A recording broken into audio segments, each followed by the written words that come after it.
Smart Ideas, notre rubrique consacrée aux startups éco-responsables. Je vous présente mon invité David Canonge. Bonjour. Bonjour. Bienvenue, vous êtes le président cofondateur de Little Big Impact, créé en 2020 avec Laura Bena, Camille Guézenec et Vincent Juillard. C'est quoi Little Big Impact ?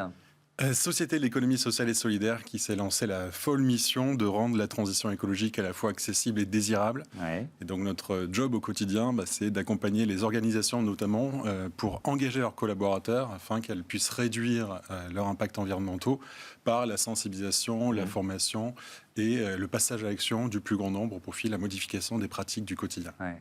Donc, ce sont des éco-challenges, c'est ça ? Oui, c'est ça. Ça prend la forme effectivement d'éco-challenge. On a développé une plateforme digitale qui permet aux collaborateurs de mesurer leur empreinte écologique, parce qu'on connaît l'objectif qu'on a atteint de ces fameuses 2 tonnes de CO2 par an par habitant d'ici 2050, mais assez peu de personnes savent d'où ils partent. Bien sûr. Moi, je ne saurais pas vous dire si je suis à 3, 4, je pourrais vous aider à mesurer votre empreinte écologique.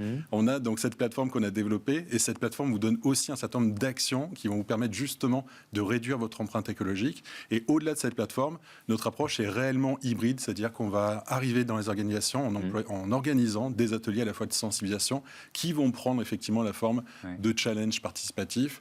On considère qu'en fait le digital est hyper utile mais pas suffisant, donc il faut qu'on soit également présent dans l'organisation physiquement et qu'on anime ces challenges donc sur la durée. Et alors là, quand on est, imaginons, un chef d'entreprise, un responsable RSE qui dit tiens, ça m'intéresse, est-ce que ça et qui a déjà fait la fresque du climat. Ouais.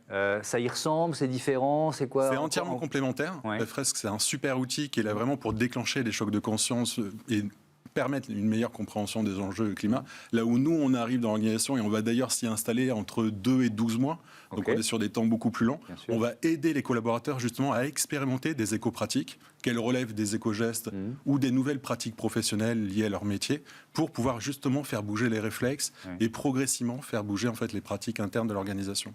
Donc nous-mêmes, on embarque des fresques du climat dans le dispositif en amont pour s'assurer que l'ensemble des personnes tout le monde a le même niveau de connaissance, exactement, le même vernis et la même compréhension des enjeux. Et là où en fait on va nous aider les organisations, c'est vraiment déjà à faire naître les raisons d'espérer, parce qu'on en a besoin vis-à-vis de ces sujets. On va surtout aider les collaborateurs à expérimenter dans leur quotidien, en situation de travail, des pratiques nouvelles. Alors, j'allais vous poser, ça se rejoint un peu, mais je crois qu'il y a déjà plus de 6000 participants aujourd'hui.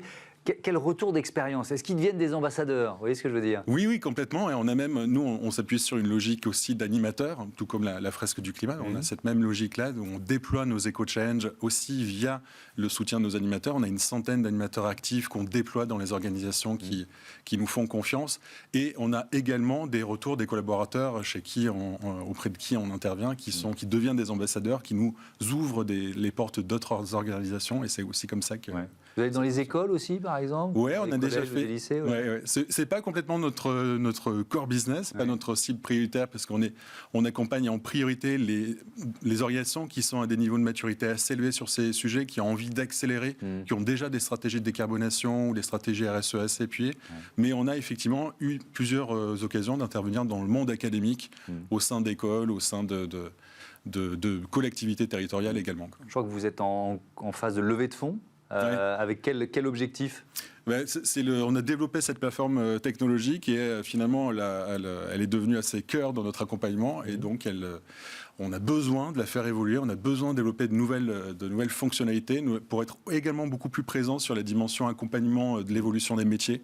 On sait que demain, l'ensemble des métiers vont être impactés par la transition écologique. Et donc, il faut réussir à accompagner la transformation des gestes métiers de façon différente. L'idée, c'est pas de s'enfermer dans une salle de classe et d'apprendre théoriquement ce que devrait être, je dis n'importe quoi, les achats durables, l'éco-conception ou autre. Mais c'est vraiment de l'expérimenter par le quotidien. Et pour ça, on a besoin de miser sur l'outil qu'on a créé. J'aurais pu poser cette question au tout début. Pourquoi vous avez fait le choix de l'économie sociale et solidaire ? Pour incarner, cohérent avec ce que vous incarnez. Pour incarner une autre forme d'économie, on avait envie d'être complètement aligné par rapport à cette entreprise qu'on a cofondée. On sortait du monde du conseil, donc on avait aussi envie que cette entreprise, par sa forme, incarne ce que nous-mêmes on voulait promouvoir. Merci beaucoup, David Canonge, et bon vent à Little Big Impact. Voilà, c'est la fin de ce numéro de Smart Impact. On a le même nom dans nos intitulés. télé. Je voudrais remercier les équipes qui m'accompagnent, Cyrielle Chazal à la programmation et à la production. Aujourd'hui à la réalisation, Théo Boscar et Saïd Mamou pour le son. À très bientôt sur notre chaîne des audacieuses et des audacieux. Salut!